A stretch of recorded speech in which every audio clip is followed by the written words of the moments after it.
ও নদীরে আসসালামু আলাইকুম। দারুণ একটা জিনিস দেখানোর জন্য আজকে হাজির হইলাম। এটা হচ্ছে গিয়ে পিরোজপুর নদী। বলো কোথায় তোমার এই নদীটা দেশ, বেশ বড় নদী। তোমার এখান থেকে নেই কি অনেক চলার লঞ্চ, শেষ। ও কার্গো চলাচল নদীরে করে। সবচেয়ে মজার বিষয় হইল এই একটি নদীটাতে কথা আজকেই হঠাৎ করে দেখলাম চর শুধু পড়ে গেছে। তোমারে, যে চরের থেকে বলো দেখেন কোথায় তোমার দেশ, ছেলেপেলেরা হাঁটি তোমার আসতেছে। নেই সত্যি কি এটা মানে চলার কিছু শেষ। বলার নেই। ও নদীরে এটা কিভাবে সম্ভব হইলো বুঝতেছি না। এই যে ছেলেপেলেরা এই যে মাছ ধরতেছে।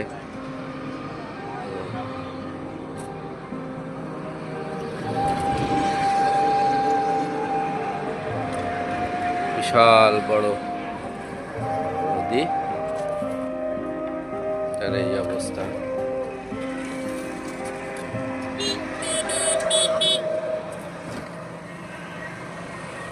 এটাই হলো সেই পিরোজপুর নদী।